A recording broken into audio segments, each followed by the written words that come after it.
Hey, gang, I got to start off today's episode on a bit of a somber note, as a really good friend of the show and a really good person passed away last week, was actually murdered in his home in Fairfax, Virginia. That is Gret Glier, who founded the incredible app DonorSee, which has just done incredible things connecting people directly to the people that need help around the world. It really was subverting a lot of what the larger charitable organizations we're doing, of course, at a much larger cost, making a lot of people richer along the way. Meanwhile, Gret took no salary from DonorSee. I don't know if everybody knows that. He took not a single dime from DonorSee. He had a Patreon where people could, outside of DonorSee, voluntarily go contribute to give him a salary while he did this charitable work. So just somebody who truly did some of the most amazing, truly helping people. And in a very selfless way. And he is survived by his wife and 2 children. Obviously, this is going to be a very difficult time for them. So there is a GoFundMe that has been set up that I really like to encourage you all to give something to, even if it's just $5 or $10. Let's see the URL. I'll post a link to this in today's show notes over at lionsofliberty.com and in all the podcast show notes everywhere. But it's GoFundMe.com/F, just the letter F, /Gret, Gret -Glier. And I'm sure if you just go on FundMe, search Gret Glier, come over to Lions of Liberty, click on the link for this episode, and we'll get you over there as well. But anything you can do, it's really amazing to see right now. They've raised $65,000 out of $100,000 goal to help their family. So I know he was, I believe, the primary source of income for them. So anything you can do to, even if you can't contribute, to just share this around, because this was a person who really just was, I can't think of, every time I picture Gret talking to him on a call or on a podcast, there's just always a smile on his face.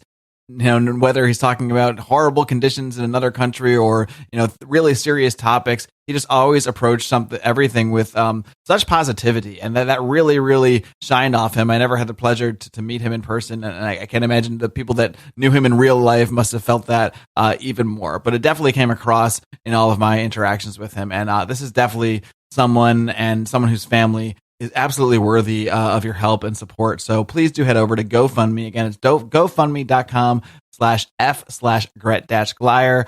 Again, if you just search GoFundMe Gret Glier, I don't think you have a problem finding it. But if anybody does have an issue or wants to try donate in another way, just let me know and reach out. But that's all. Just wanted to let you guys know about that. Rest in peace, Gret.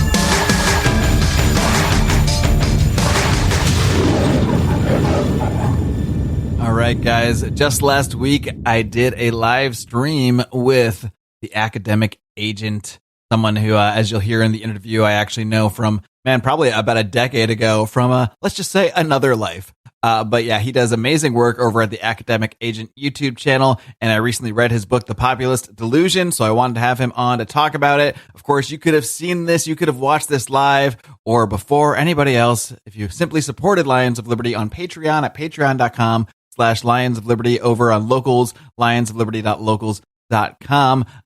Either of those venues will get you all of our exclusive bonus content. Brian's daily Good Morning Bleep Ahead. Decided not to curse in this one. I don't know why. I go back and forth. Conspiracy Corner will be making its triumphant return very soon. So much going on back there for as little as $5 a month. You get to support the most amazing podcast network you've ever dreamed of.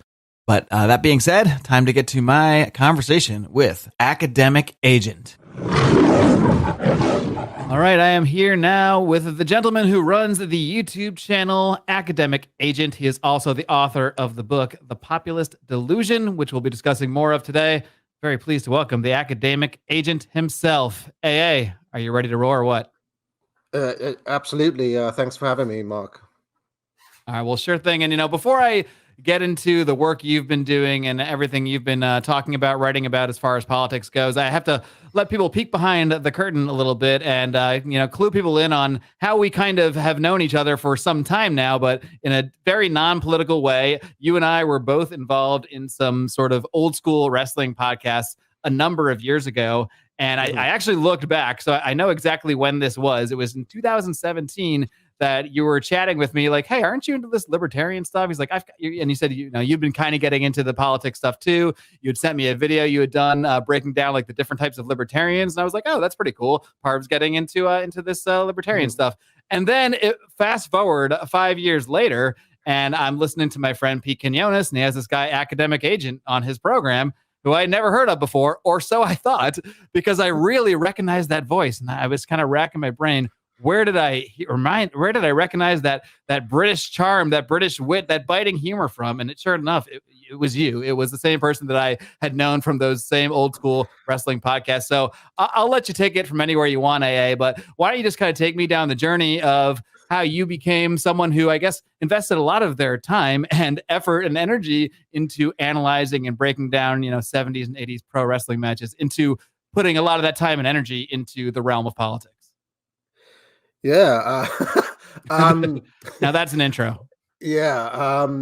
Well, yeah, it's kind of a strange thing, because I've mentioned it, in passing once or twice over the years, that I used to do these wrestling podcasts, but I've never actually told people where to find them or what they were called or anything. So it's kind of interesting, like worlds colliding.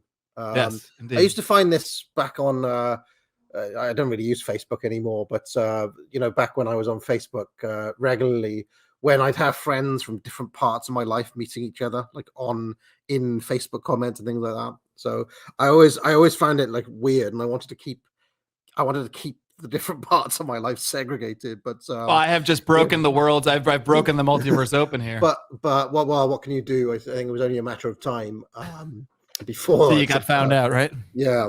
I'm a pretty obsessive guy, I think it's fair to say. And when I'm into something, I'm into it all the way. I've always been a wrestling fan, as I'm sure you know.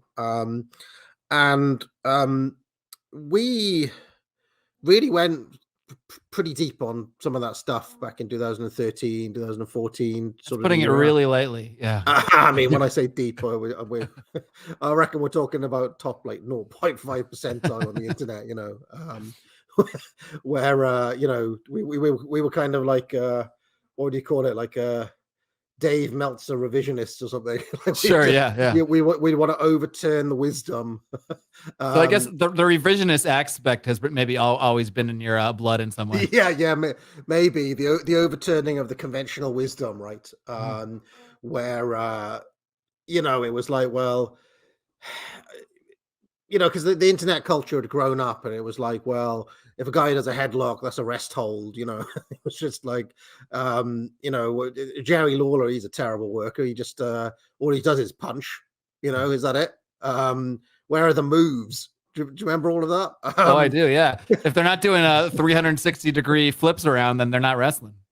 Yeah. So a lot of the stuff that I was engaged in back then was kind of like overturning that sort of wisdom, and I think it's quite difficult. I mean, I have no conception of what the wrestling fandom is like, in this day and age, but like, it was conventional wisdom, for example, that Greg the Hammer Valentine was boring, whereas like Greg Valentine was an awesome worker, and it was just like that was the sort of thing that we did, was kind of like, I think Ron Garvin was one of the guys you turned me on to the most in terms of like appreciating someone after the fact, where even when I was growing up and he was in relatively major, TV programs, I saw him as boring. But he's one of those guys that when I listen to you sort of break him down, and then I go back and watch some of these Ric Flair matches with him, I'm like, oh no, this guy's incredible through the right filters.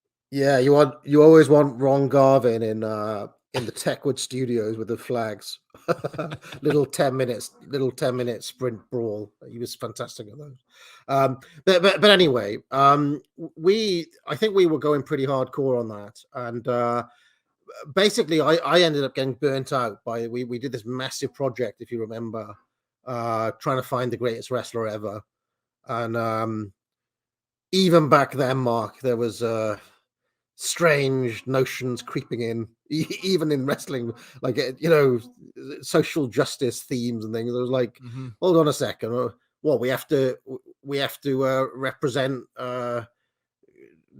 luchadors, or if they're no good, it's like, Right. I mean, as it happens, there are loads of really good luchadors, but there was this sort of thing creeping in. Oh yeah, we have to represent the Joshi workers and all of this sort of stuff. And it was and like, you need a well, full diversity in every area of your list, even when it's like, what, you were just a freaking wrestling podcast, man. Like, so it was like, I was getting a bit irritated by that, but basically, I just think I got a bit burnt out, and at the same time, obviously back in 2016, huge and tumultuous things were happening in the world of politics. Obviously, here we had Brexit. Over there, you had Trump, of course, and I wanted to try to make sense of what was happening. Less the actual votes themselves, and more the insane, hysterical overreaction from the losing sides of both of those. I mean, in this country, the pro-Remain side, they just went crazy and they never let up. Like at any time pretty much at any time between the vote coming in and then pretty much when COVID started, that was the period of our establishment going crazy. And then, do you remember when Trump gave that speech when he said it's going to be Brexit times 10? Do you remember he said that? yes. And then it was, and it was probably, in retrospect, it was even like times 100, because however insane our media was, your media was just, I mean, they were just mental. And it was getting to the point where they were just openly lying. It was like, I'd watch a speech and then I'd see how it was reported. Like, well, what? I mean, this bears no relation to anything I watched, and the dishonest editing and all of that sort of stuff. And I was getting increasingly irritated in other areas of life. I worked at a university, as you may know. This was creeping in everywhere.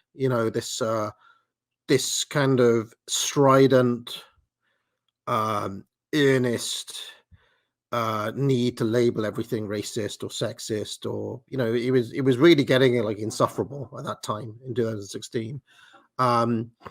So I was just watching a few YouTubers back then, like Sargon of Akkad, who's a good buddy of mine, Carl Benjamin, and various other people who I don't need to go into. And I thought, well, I'm watching Sargon break down why people hate feminism and so on. But like, I was, being an academic, I was familiar with a lot of the background material, a lot of the kind of new left thinking that came out of the various strands of Marxism in the 60s and the 70s, Michel Foucault, Louis Althusser, people like this. And so I made a series of videos basically trying to educate people like Carl and various others on where a lot of this stuff came from.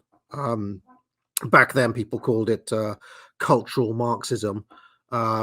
Since then, that phrase is now apparently anti-Semitic. But still, whichever way you look at it, there was a cultural turn in Marxism. In cut a long story short, the revolution didn't happen in London. It didn't happen in Paris. Why not? Well, it didn't happen because they didn't have control of the culture.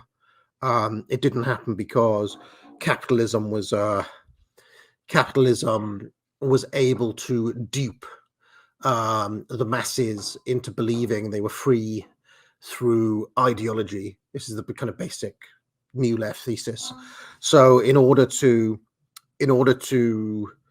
foment the change they wanted, they, rather than focus on economics and focus on control of the means of production, a la classic Marxism, instead they wanted to control the culture, capture the institutions, the intellectual class, if you want to put it that way.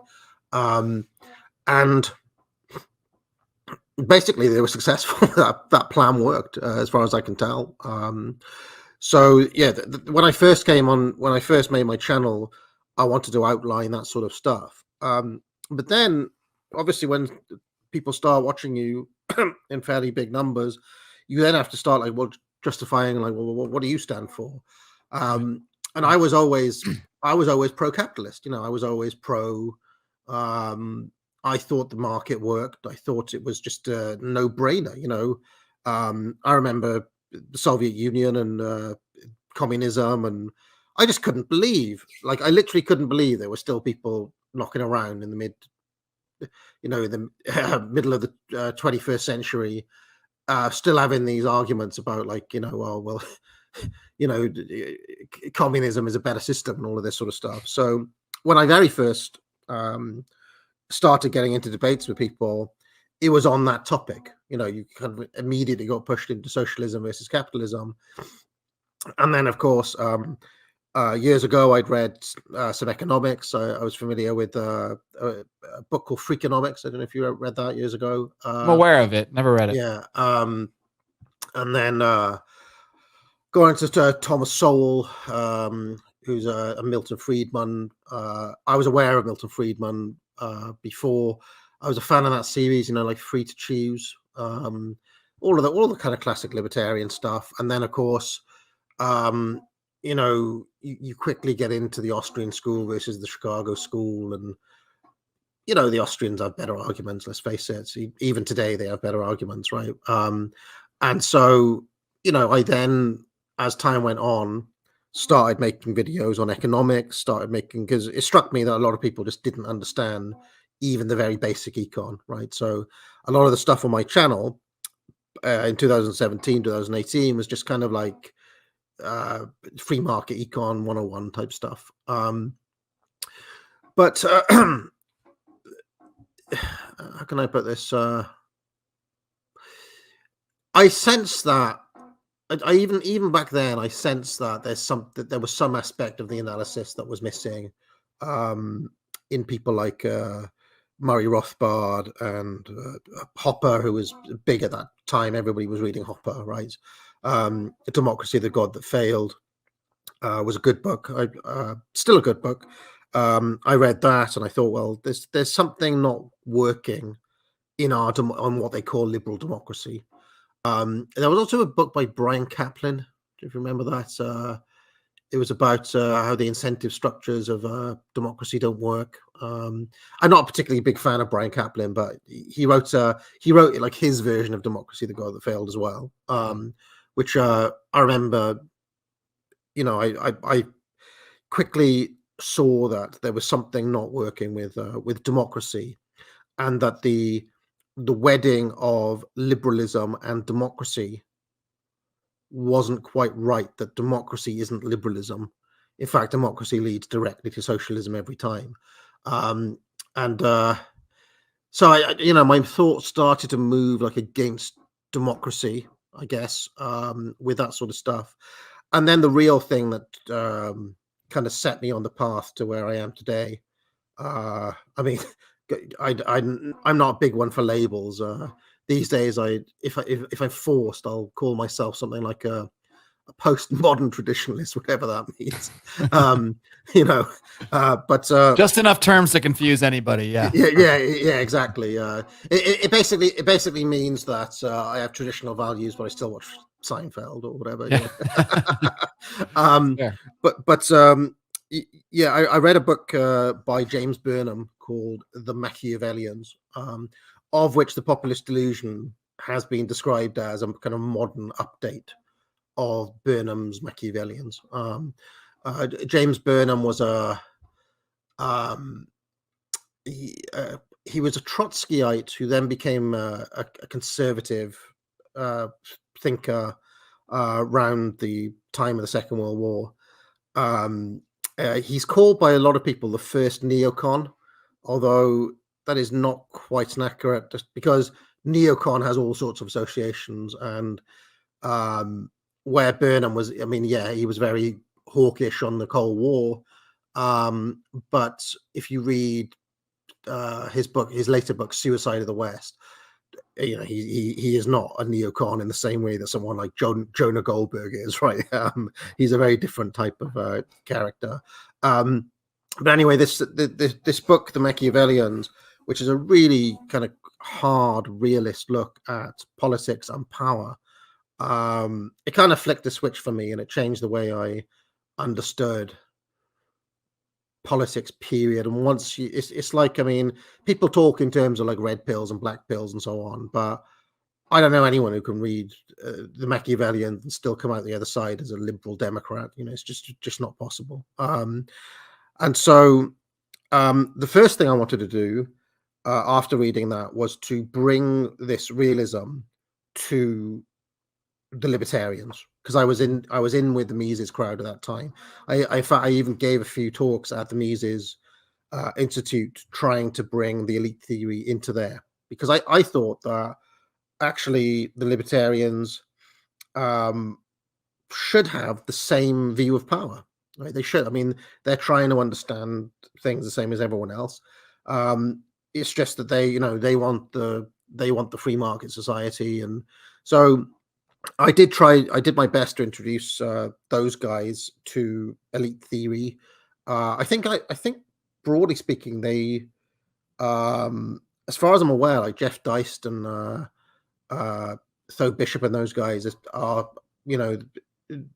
they have read that stuff now, and they seem to have wised up to a lot of that material. I'm not crediting that to myself. I'm just saying that of all of the libertarians, they're the ones who seem to have at least taken notice of this sort of stuff most. And I wrote a book. I think the difficult thing for a lot of libertarians when elite theory starts to come up, and especially when you're trying to look at this as the writings of people that wrote about the elite theory, the managerial elite, this sort of thing, they're not describing the world that they want. And that is what libertarians are pretty much always doing. They're trying to describe the world that they want. They're explaining why it's so logical for things to operate this way. But then there's a gap where, okay, so why don't we have that world? And that's kind of the gap that I think that the elite theorists and people like you in the modern day are trying to sort of close by saying, look, I'm not describing how I want it. We're describing how it is. And a lot of libertarians just don't like how it is. So for them to accept how it is almost to just admit, like, yes, we're not going to have this stateless utopia that we want. Exactly. And that is why they're called the Machiavellians, because Machiavelli has a very famous sentence that, I want to write the world as it is, not how it ought to be. So I wrote a book called The Defenders of Liberty, which, as I showed you before, is very expensive because it was an academic book. But it was 114 on Amazon when we checked. But it did. Today. That book did get bought by like all the think tanks and things like that. The libertarian people. I gave a talk at the IEA, which is like a UK libertarian think tank. What's it called? Like a UK Cato kind of thing, or yeah, I mean they're a tiny bit less gay than Cato, but that's not saying much, to be honest. Yeah, the Institute of Economic Affairs, they're in London, and I gave a talk on that book there, and what I was trying to do in that book was have this hard-boiled realism wedded to kind of Austrian econ, not necessarily libertarianism, because the two things are not the same, right? Because the Austrians, from a certain point of view, are also realists. They call themselves causal realists because they're talking about how economics actually functions, right? So I was trying to do this. I was trying to build that bridge in that book, The Defenders of Liberty. But as time went on, I came to see that the real problem was libertarianism. I'm going to have to break this frame. And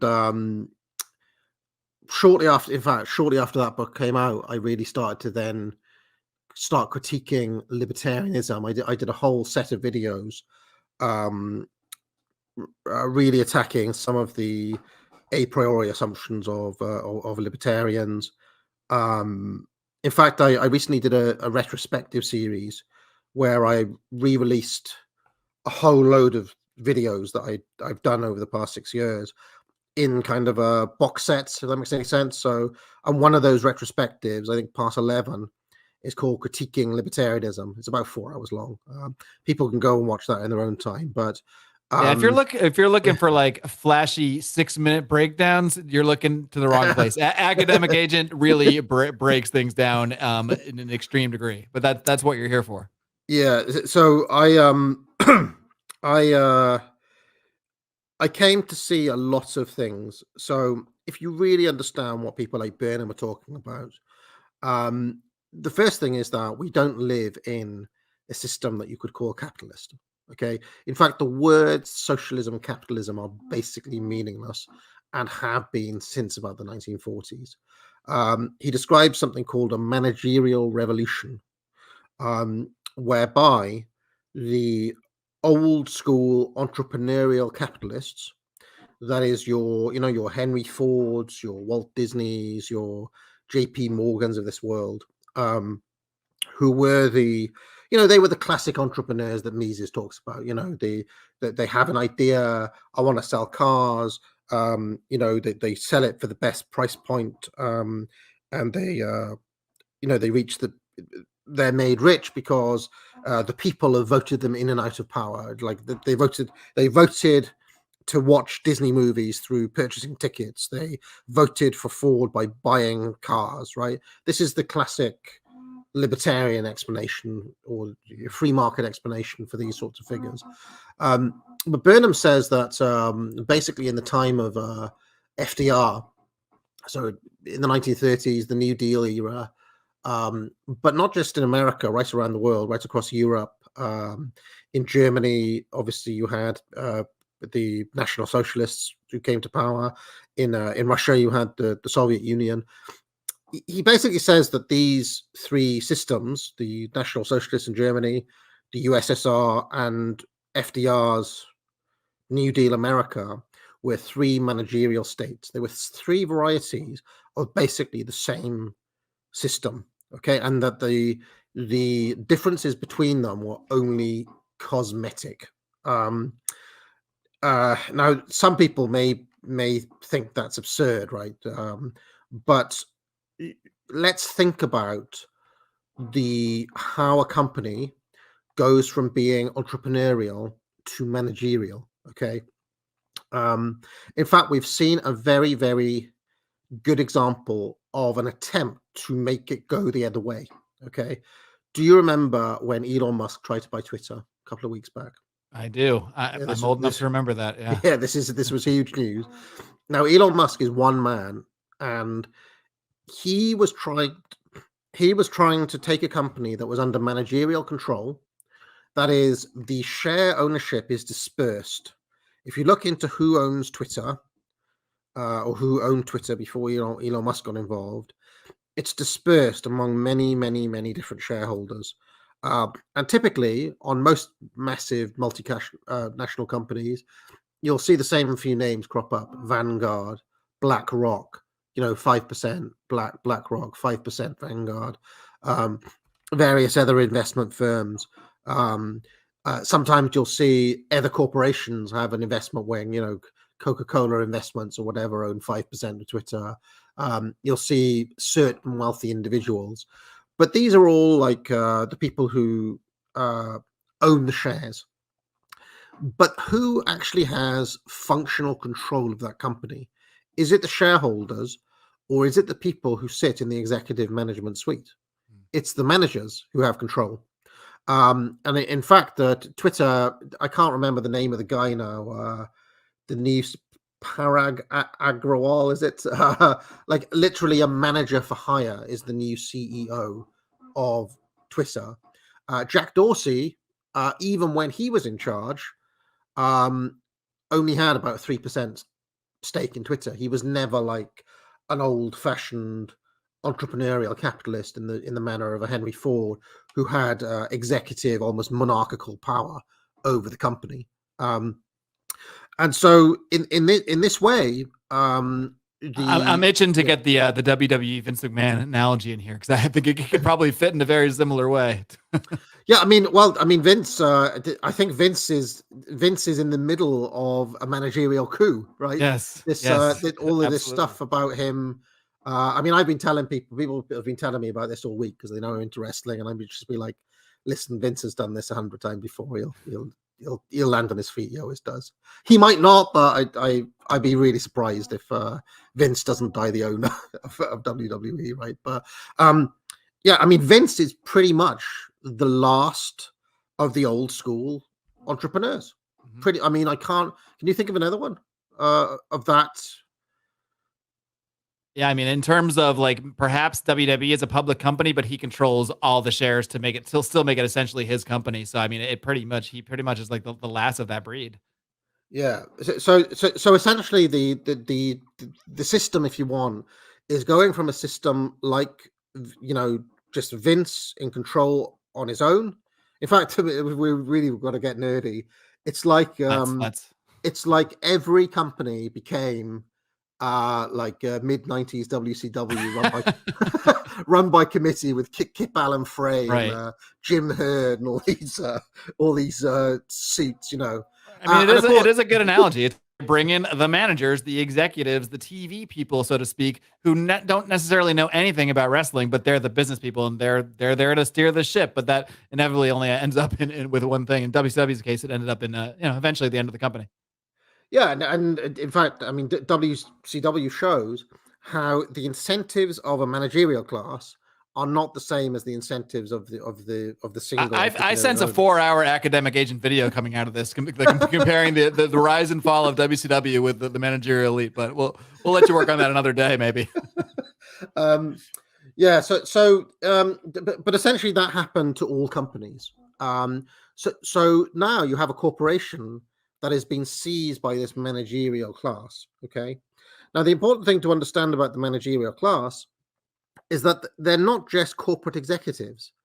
They also run the civil service. They also run the government. They also run, your local school, for example. These people are able to occupy these positions and effectively seize oligarchical control over each of these institutions. That's why in 2022, a lot of people on our side of things are looking around and being like, there's nobody on our side. Is there a single institution anywhere that is not on your side, that is on our side of things, that will stand up to the BLM and the fucking Pride Month and all of these woke things that are incessantly pushed? They're all on the same page. They walk in complete lockstep, and we've seen this not just on one or two issues now. We've seen it across a whole range of issues. Okay, there's BLM and there's Pride, but what about the Ukraine war? They were completely 100% all on the same page on that. Or the pandemic, they were all on the same page on that. So we really do have this almost absolutist system whereby all institutions sing from the same hymn sheet and are run by a recognizable oligarchical class of managers. And above them, there are, let's say, a permanent ruling class who are not necessarily the people who hold office. Which to put in really simple terms, I would just ask members of your audience this. Do you believe that Joe Biden is the man who is calling the shots in the White House? In Russia, you could say what you want about Vladimir Putin. At least he's the one in charge. Whereas I'm not sure if anybody in America, including Joe Biden himself, truly believes that Joe Biden is the man calling the shots. And maybe it's the case where what has always been true is just more obvious than ever in our current era, and with the current person that they've chose to sort of just slap a sticker on this regime and say, here is the face of it. But I think for anyone paying attention, this does not highlight a change in how things are run. It's just seemingly become more obvious than ever, including to people that don't really do deep dives on politics or anything like that. Yeah, I mean, the common phrase people use is the mask has come off now. They're not really trying to hide it anymore. But I also think that a huge part of the reason that this has happened has been because the internet has damaged their monopoly control over the flow of information. And this has happened before in history. Most famously with the Gutenberg press. The Catholic Church didn't like that, led to the Reformation all around Europe. But in the early days, the only things they could do to control that were to censor people, to destroy presses, to literally burn people at the stake. All of these things happen. So there is a kind of technological disruption that has kind of given us this little window. Now, this window is shrinking, I think you'd agree, because this regime that we're dealing with now, for all of their day-to-day incompetence, they like any power regime, they have an eye on threats to their power, and they have been doing everything they possibly can to close this window, to censor more, to marginalize dissident voices, get people fired from their jobs, take down YouTube channels. And so, they're trying to get their monopoly control over narrative back to where they had it in the 1990s. But I do think they're going about it in quite an inept way, because back in the 1990s, I've got a phrase I like to use, Mark, back to Fresh Prince, right? In the 1990s, we all watched the Fresh Prince of Bel-Air, right? I'm not racist because I watch the Fresh Prince, and Uncle Phil, he's a good guy, we've solved and fully representative, yes. We've solved racism. That was the kind of attitude a lot of people just had by default coming into this whole period that we're talking about. Even me, if you talk to me by, I don't know, 8-9 years ago, I'd probably given you some version of that. Some version of that. But they are making that impossible now. The media, like I'm still waiting for the moment that they try to wind back on some of the overt, explicitly, there's no other way to describe it, kind of anti-white messaging, the stuff that is basically offensive to the sensibilities of, like, some of the stuff with kids and transsexualism, 7 and 8 year olds being sexualized and things. This sort of stuff is disgusting to 95% of people. It's just openly offensive to the point you almost have to wonder, is this designed for a pushback? To the point it's gotten so extreme, like you have to either think that it is just ineptness at the highest level to push this hard on things, or it's with some sort of plan in mind.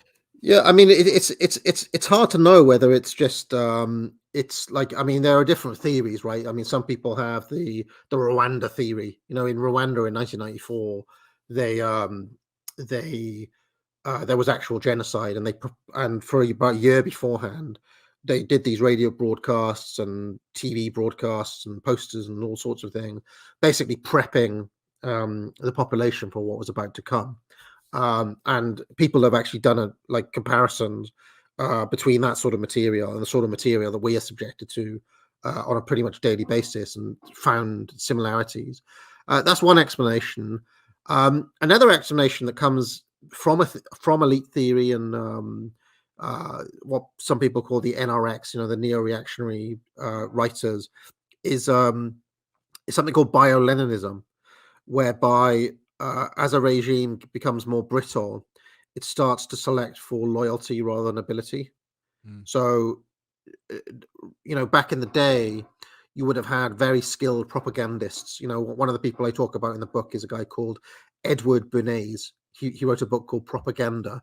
Now, he was a left winger, but he was extremely skilled at what he did. Okay, and he understood. I mean, the thing he was famous for was the Liberty sticks. Getting the selling cigarettes to women by calling them Liberty sticks. Very subtle techniques in order to get people to do what you want.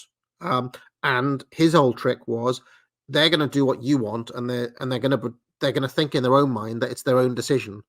Okay, that was his whole propaganda technique. Very interesting book if you ever read it. But now, rather than a man like that being chosen, they're going to choose someone who's just like toes the line, someone who they know is loyal. Because anyone who's got too much of an independent mind is like me. They'll just get rid of me. But now you kind of lose the dynamism of that person, and now you've got a kind of box sticker in their place, a kind of compliance type person. So the regime overall loses vitality, and its messaging starts to become very, very. I think it's notable. It's just inept. The 1990s propaganda that we were subjected to worked. It was actually effective because a lot of people adopted those beliefs. Whereas when Sergeant Slaughter turned on the U.S. for Iraq, it worked. That worked on me great. Like I was like, yeah, we got to put a stop to this. Yeah, I mean, I would. The Hulkster. A couple of months back, I started watching 1984 Championship Wrestling, WWF, and Slaughter came in and he did a face turn because Iron Sheik right. Came in with the Iranian flag, and he basically spat on the stars and the stripes and tried to set it on fire. And I mean, as you can imagine, in 1984, that was enough to turn Sergeant Slaughter babyface.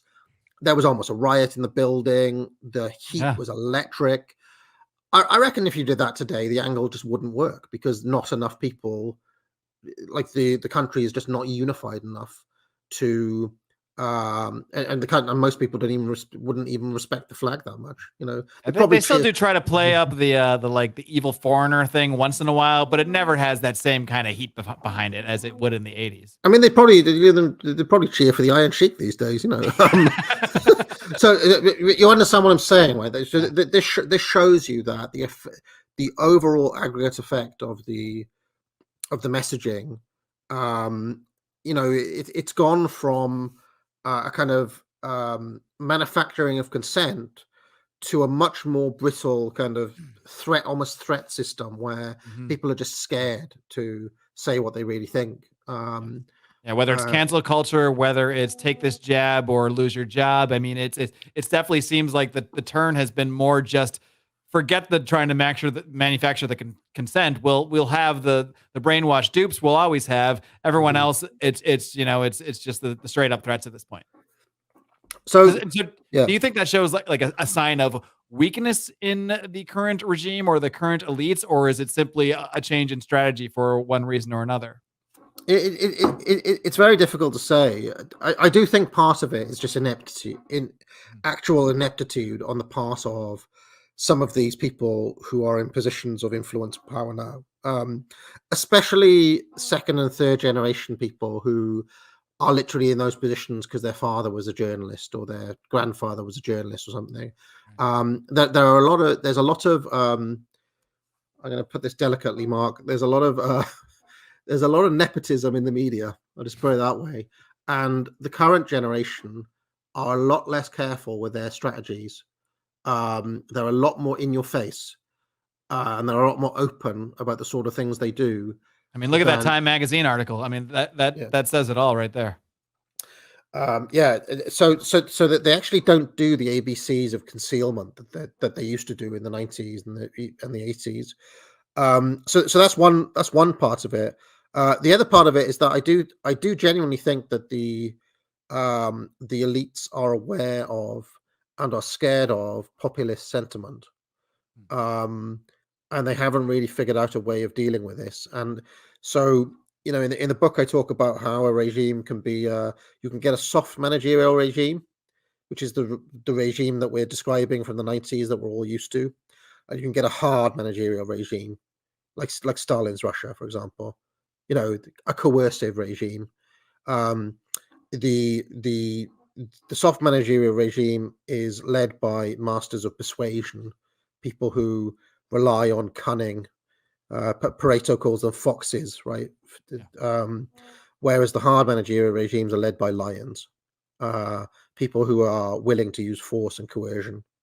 Now, the very interesting thing for us is that if they continue on their current trajectory, they might not continue on this trajectory because they have other options, which I'll go into in a minute. But if they continue on this trajectory, at some point they're going to have to transform from being a soft managerial regime to a hard managerial regime, i.e., to needing to use force. And that will be the moment of truth for this regime. If somebody like Joe Biden or God help us, Kamala Harris, right, orders the army to open fire on someone or something like that. You mean like a very open display of force where no one can even pretend it's anything? Yeah, like that. I mean, if they start down that route, China has had periods of being a hard managerial regime as well. That will be the moment of truth, because lots of times in history when we've had revolutions, it has been because the army would not play ball. For example, my dad is from Iran, and the Shah of Iran faced this exact scenario in 1979. He ordered the army. Was he cheering for the Sheikh back in the day, or? Well, the Iron Sheik was his bodyguard for a while, believe it or not. He was like. Wait, really? That legitimately? Yeah, the Iron Sheik in the early 70s was the Shah's bodyguard. Wow. That was his claim. That's incredible. I had no idea. That it sort of makes sense. I mean, he was a real life legit tough guy, so I guess that computes. Yeah, I know that he was an Olympic wrestler as well. Wow. So, but anyway, the Shah, when he said open fire on the crowd, the army was like, no, we're going to side with the Ayatollah instead, and that was it. That's it for any regime, right? So that's one scenario which seems a bit far fetched from where we're sitting today, but eventually it will have to come to that.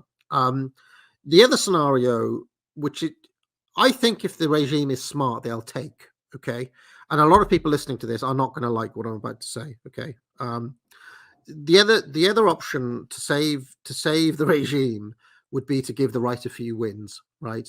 Mm-hmm. To let Trump win in 2024, to give DeSantis a few more of these stop woke act type victories that he's doing at the minute, and to let people get the general idea that the pushback is gaining traction. Now I've done a few. Would you see that sort of to the idea of letting Trump win, which kind of speaks to if that they didn't let him win last time? Would that be in your eyes to sort of bring back into the fold a lot of the dissident right to say, no, the system works. The system, you still have a place in the system, so you don't need to be against the system. You just need to work within it. Exactly. I mean, I'm going to speak candidly now, Mark, right? They need white boys to die in their wars, right? Yeah. At the moment, if they're the core of who would be there, fighting in their forever wars, are listening to the likes of me, that's a problem for them. If they're checking out of the institutions, if they don't have faith in the justice system is going to be with them, why should they? So I think that the only thing that will bring so many of those people back into the fold would be something like a Trump victory or a DeSantis victory would do it as well. But of course, in my view, it's containment. It would be a win for power, not a win for us. And this is a very difficult thing for people to. And I guarantee you, 2024 will swing around, and it doesn't matter what I say, there will be people who just get caught up on the Trump train yet again. And but only this time he'll be their man. This time he'll be doing the bidding of the regime. I'm convinced of that. If they're smart, and the reason I keep on saying if they're smart is because as the weeks and the months go by, they keep on doing more and more insane things.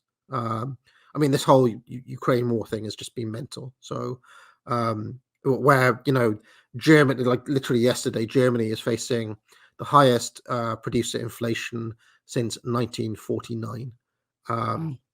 The Bank of England have put up interest rates, highest increase in interest rates since Thatcher. It's just, I mean, meanwhile, none of the sanctions that they enacted have really dented Putin at all. It was just a massive. This is just kind of like insane virtue signaling as foreign policy now. Yeah. When I saw Lindsey Graham calling for nuclear war, I was like, why isn't he removed from office? And yet, this is just everyday politics now. So, I mean, I've come to the conclusion that the only real solution is what I call clear them out. This whole ruling class has to go. The process by which that happens is not easy. It will be a very long-term thing. But ultimately, I don't see a solution within the system anymore. You had mentioned earlier, I just wanted to kind of follow up on something you had said earlier, that your book is called The Populist Delusion, and it pretty much just does break down why populist movements can't really in and of themselves affect governmental or societal change or what have you. But you did mention earlier that the regime does get concerned about like too much of a populist movement. So if the populist movement can't really change the structure of things, then why would the regime have any concern about a populist movement? Well, what the regime will really be concerned about is organization, because, as Robert Michel says, organization means oligarchy. I'll give you a very tangible example of when the system freaked out at actual organization. When parents started really pushing back on some of the stuff in the schools in America, and they started getting organized at a local level, and they started taking back the school boards, you saw the system freak out. You saw the state apparatus come out and call concerned parents domestic terrorists. Right? I mean, am I making this up? This happened, right? This happened. No, this in the is last very year. very recent. Yeah, last couple months. Yeah. So you can see that what they really fear is not the million-man rally in Washington, D.C.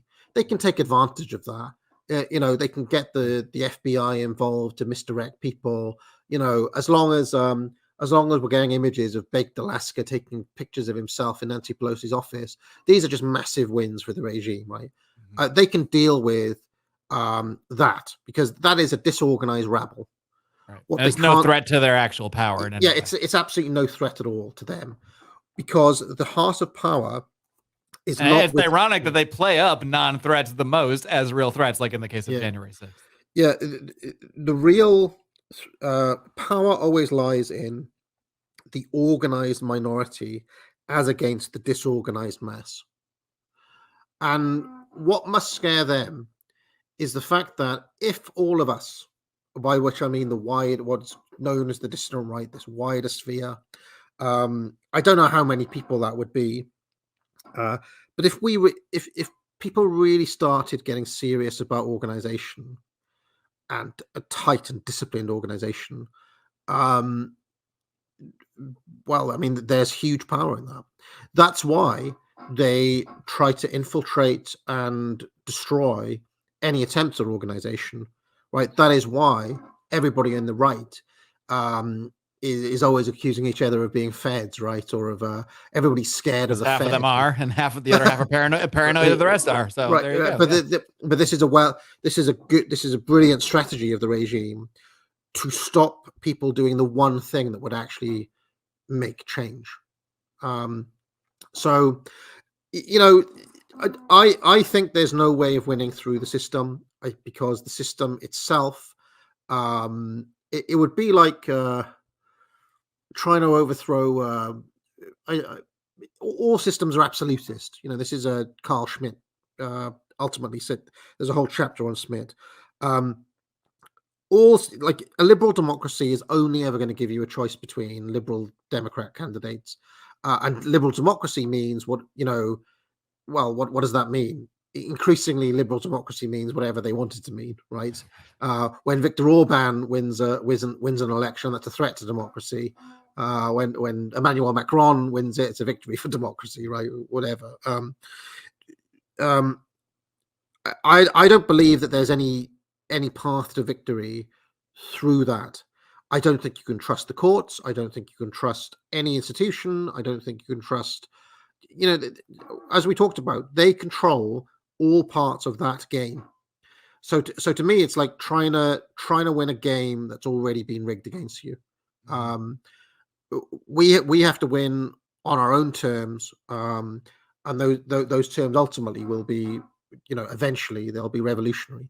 Trying to win Monopoly when your corrupt asshole brother is the banker. It's like you're never gonna catch up here. I just want to mention for your viewers, Mark, that despite everything I did, despite all of the things I just said, I fully support the UK government and all they do. Whatever I meant to believe this week, I believe. Of course, yes. And anything you hear otherwise is just you playing the character of academic age.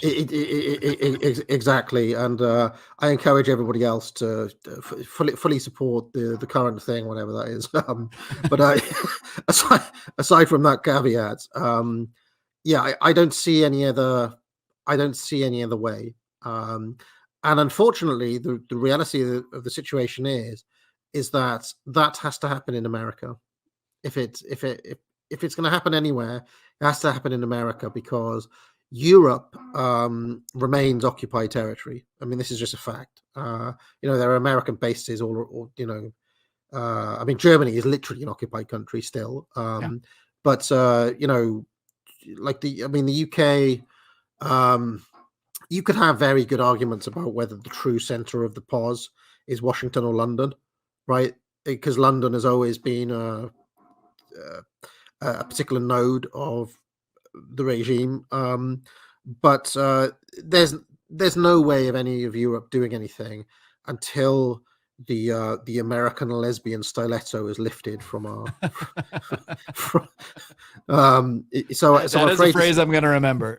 Yes, I'm afraid to say that the American empire has to fall for any of us to get anywhere, and it probably won't be pretty, but eventually it will become intolerable, or they'll give the right a few token wins, and everybody will go back to watching NFL or whatever. So.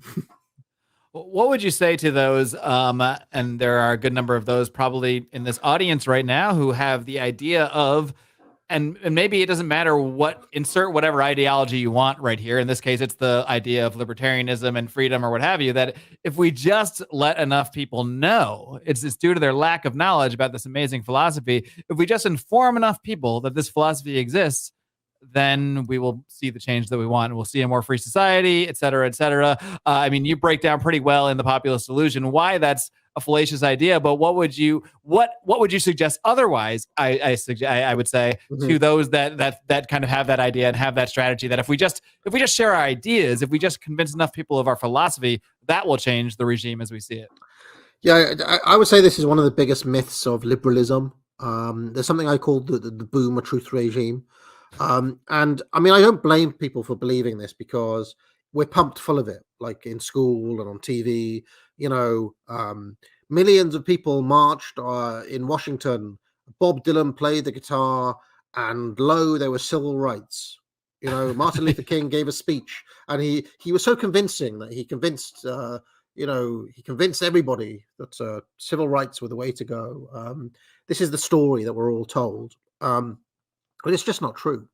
The civil rights movement was a minority organized movement, had tremendous financial backing. It was, all of that stuff gives the appearance of popular support, right? It's good to go optics, I guess. It's part of the narrative that we receive, is that yes, if you just get the ideas out there, then you're going to get the change you want. But in actuality, nothing could be further than the truth. I start the book with a stat looking at over 1,700 laws that have been passed in the US over the past decade. And researchers found that there's a near zero correlation between public opinion and what lawmakers actually do. Near zero. And you can see it on pretty much any issue. I mean, immigration is the banner one, right? The idea that the majority of the country wanted mass immigration at any time in the past 100 years is just nonsense. It's just nonsense. You can even go back and have a look at debates around the 1965 Immigration Act, which again was concerted minority effort, lobby groups, powerful people able to pass And to be laws. clear, when you're talking about minority movements in the sense of the civil rights or immigration, you're not talking about the minorities in those groups. You're talking about minorities within the elite class that are a small group that are very organized that then make that change. Yes. Sorry. To be clear, I don't mean minority in the sense of being black or Jewish or whatever. I mean, in that case they were right. the civil rights, but I mean in the sense of being 100 as opposed to being 1,000. The 100 will beat the 1,000 10 times out of 10 if they're organized, or the 1,000 will beat the million, right. If or the and you can see it in issue after issue. There's a very good book by Manco Olson called The Logic of Collective Action, who shows that why this happens in democracies. And it's pretty simple. The majority can never agree on one thing that they all want to focus on at the same time, right? Whereas if you're, I don't know, a climate change lobbyist, that's your one thing. It's your only thing. And you and the other 1,000 people in that lobby group, that's all you care about 24/7. Whereas me and you, we've got 100 concerns, and we can't all face the same way at the same time. So, the minority will always win. They'll always beat the majority on every issue. And I don't see how anybody could look at the direction of US politics since arguably 1933, could even go before that, and say, oh yeah, really, the will of the American people has been enacted by the lawmakers. It just hasn't been. Everybody knows that lawmakers are answer to donors, to lobbyists, and do not make decisions in the interests of me or you. So yeah. I'm curious if we could just, maybe continue down this theoretical path a little bit more about where you potentially see things going, given sort of the context and knowledge about how the elites work, and perhaps looking at the circulation of the elites, as you talk about in the book, Pareto's concept that yes, we always have a system of elites. That part we're pretty much never going to be able to change, but you can change the elites sometimes. So if you're looking at the possible paths of the next few years and everything is centered around the U.S., one path you laid out is they allow a Trump victory, and that maybe quells the right for some amount of time, lets them think we've got some power here, and maybe that continues things a little while. Actually, the opposite is they do it again. They put out another Time magazine article, and it becomes even more obvious than ever. So, what's a possible path you see coming from that if the regime does take more? I don't know if you want to say a hard turn in the sense you were describing earlier about physical violence, but a more just like we're going to be even more transparent about how much we do not represent the interests of the people here. Yeah, I mean, what I would like to see eventually is for a vanguard to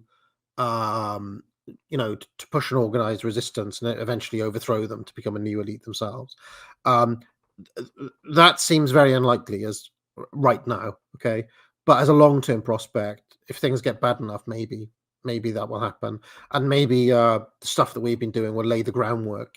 Once you understand all of these things, you then understand what needs to be done. However, more realistically as to what else might happen, you could get something called de facto balkanization. This has already happened in some parts of America, right?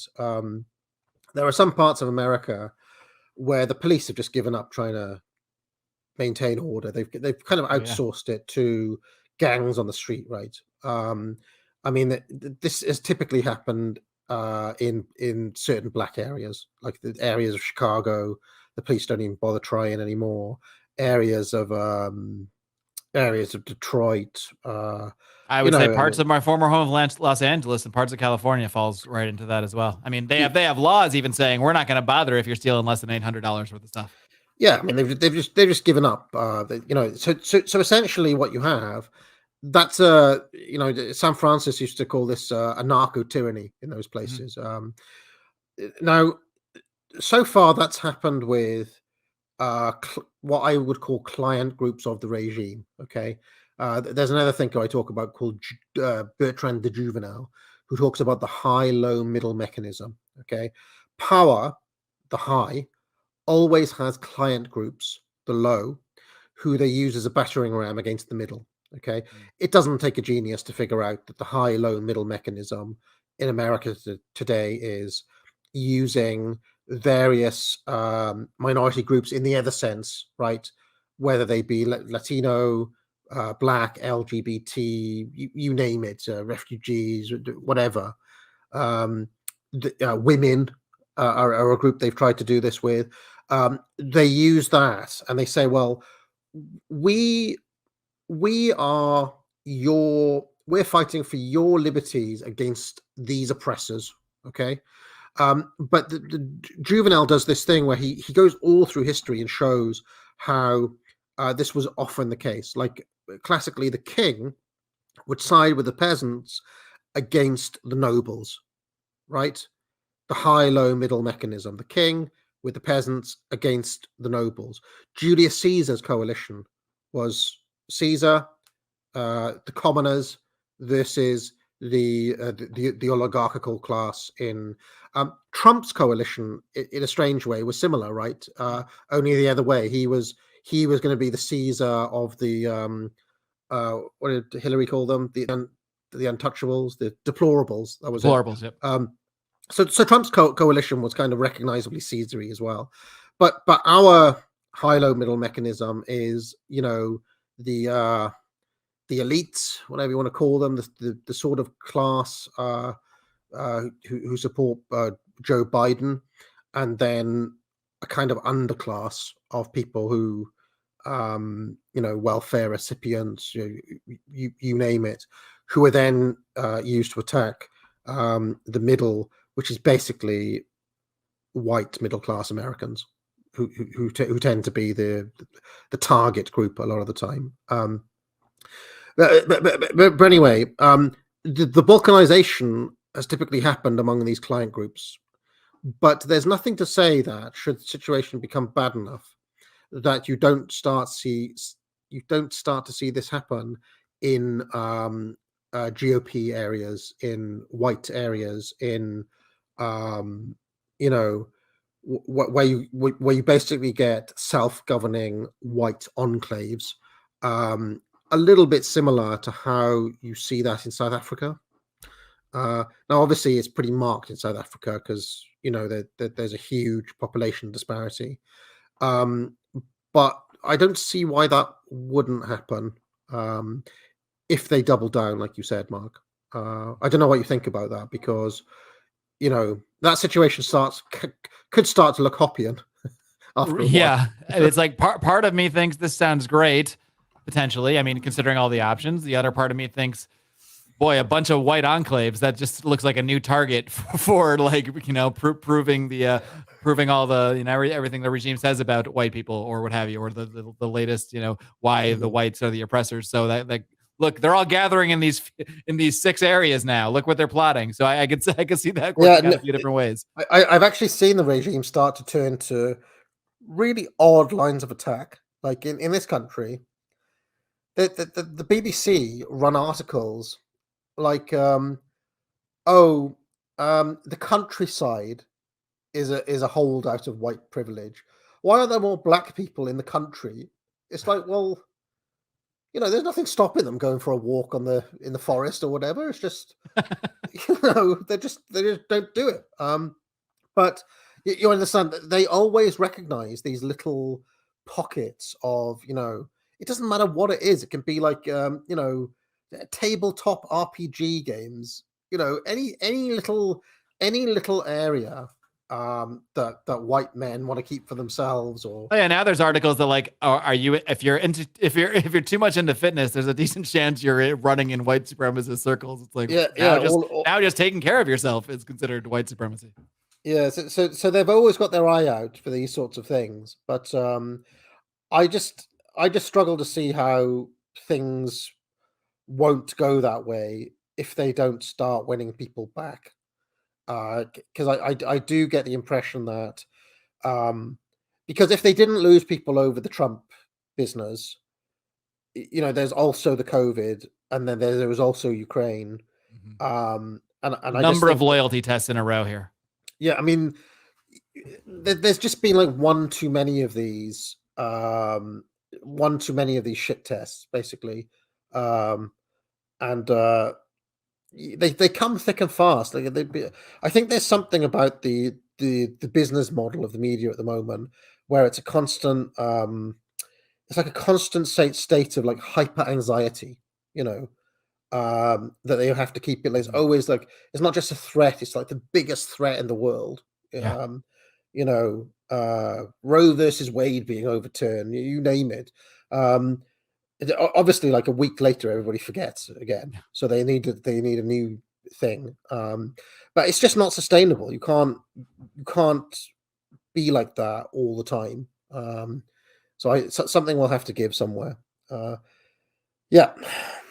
Oh, well, we shall see. I think that's a good place to leave off for now. But in the meantime, I definitely want to encourage people. Like, I think your book, The Populist Delusion, is probably, I think you're supposed to pronounce it primer. I've always said primer. Probably the best primer on elite theory that I've at least found in modern times. I mean, it introduces you to all the works that you can be introduced to if you want to dive further, but you can pretty much understand the concept in, I think, like 150 pages or less. So I definitely want to recommend checking out the book Populist Delusion. Let everybody know, where they can find your work, as well as the best way to buy the book. I'll admit I did the very easy thing, and I just clicked a button on Amazon and it showed up on my iPad. But if there are better ways to get that book, please let everybody know.